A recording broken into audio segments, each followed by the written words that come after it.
اعوذ باللہ السمیع العلیم من الشیطان الرجیم بسم اللہ الرحمن الرحیم یا ایہا الذین اوتوا الکتاب آمنوا بما نزلنا مصدقا لما معکم من قبل ان نطمس وجوہا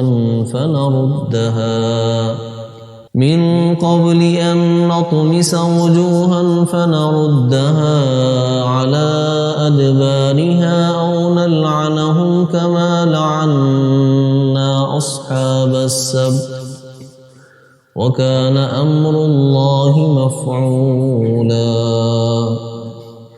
إن الله لا يغفر أن يشرك به ويغفر ما دون ذلك لمن يشاء ومن يشرك بالله فقد افترى إثما عظيما ألم تر إلى الذين يزكون أنفسهم بل الله يزكي من يشاء ولا يظلمون فتيلا انظر كيف يفترون على الله الكذب وَكَفَى بِهِ إِثْمًا مُبِينًا۔ پیچھے یہود کے بارے میں پڑھ لیا کہ اپنی فطرتی بدخصلتوں کی وجہ سے نبی کریم صلی اللہ علیہ وسلم کی مجلس میں آ کر نازیبا حرکتیں کرتے اور آپ کی بات کو سن کر بطور مذاق کہتے ہم نے سن لیا، آپ کو سنائی نہ دے، آپ کی بات نہ سنی جائے، اور آپ کے بارے میں رائینہ کا لفظ زبان کو پیش دے کر بولتے۔ ان کی ان بدخصلتوں پر ان کو تنبیہ کی گئی اور اس کے بعد ان کو دعوت دی جا رہی ہے کہ تم سیدھے ہو جاؤ اور خالص ایماندار بن جاؤ۔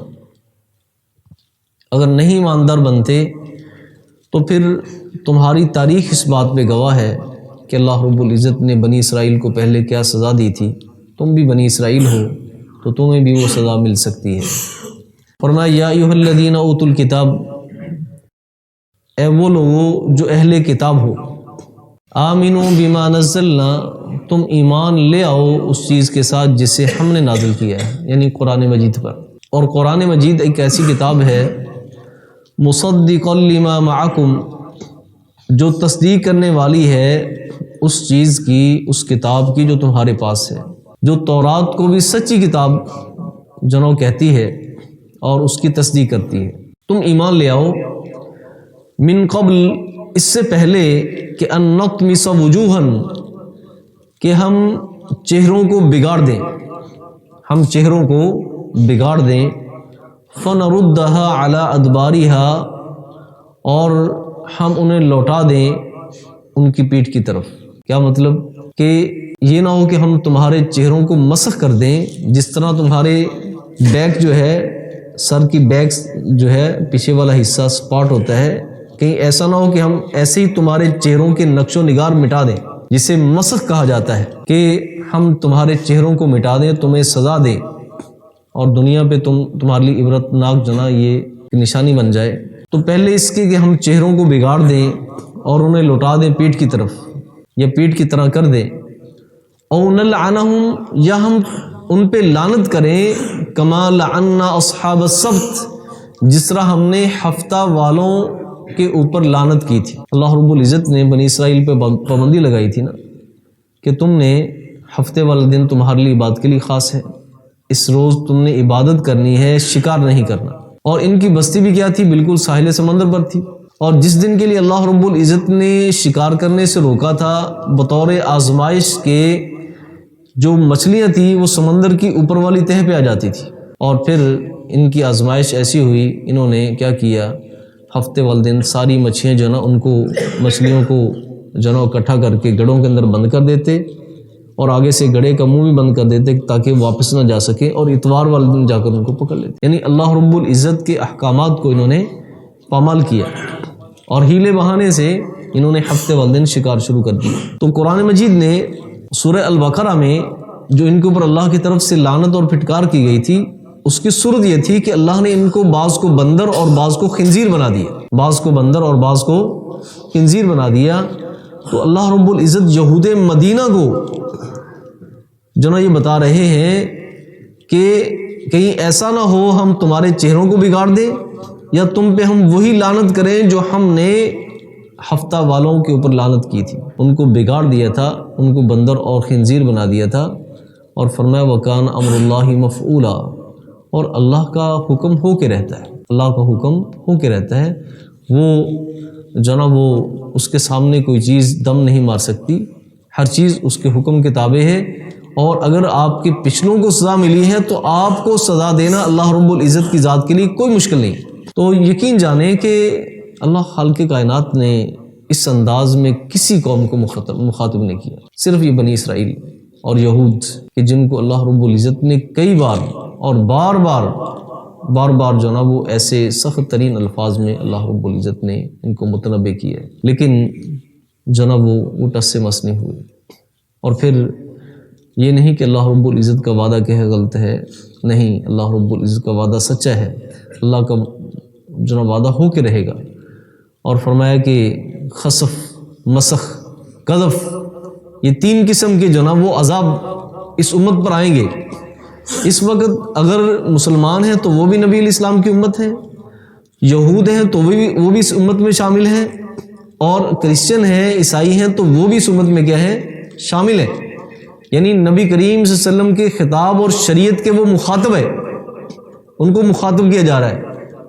اور اگر یہ کیا ہے نہیں مانیں گے تو اللہ خالق کائنات نے جناب یہ سزائیں رکھی ہیں۔ نبی علیہ الصلوۃ والسلام نے فرمایا خسف بھی ہوگا، یعنی لوگوں کو زمین میں بھی دنسایا جائے گا، مسخ بھی ہوگا، چہروں کو بھی بگاڑ دیا جائے گا، قذف، آسمان سے پتھروں کی بارش بھی ہوگی۔ لیکن اللہ خالق کائنات نے سابقہ امتوں میں اور اس امت کے عذاب میں اللہ نے فرق رکھا ہے۔ سابقہ جو امتیں تھیں اس میں اللہ خالق کائنات اہل ایمان کو الگ کر لیتے تھے اور باقی لوگوں کے اوپر اللہ کے عذاب کا کوڑا برستا تھا، نمبر ایک۔ نمبر دو، کلی طور پر ان سب کو تباہ و برباد کر دیا جاتا تھا، ان کو ختم کر دیا جاتا اور روئے زمین کو ان کے وجود سے پاک کر دیا جاتا تھا۔ لیکن اس امت کے لیے اللہ رب العزت نے اپنے پیمانے مختلف رکھے ہیں۔ اس امت کے اوپر یک بارگی عذاب نہیں آئے گا کہ ساری کی ساری امت ایک دم اللہ کے عذاب کے لپیٹ میں آ جائے اور انسانوں کا بیج ہی ختم ہو جائے، ایسا نہیں ہوگا۔ جزوی طور پر عذاب آئیں گے، کبھی کہیں پر، کبھی کہیں پر، کبھی کہیں پر، وہ بھی انسان کے اعمال کی وجہ سے۔ ظہر الفساد فی البر والبحر بما کسبت ایدی الناس۔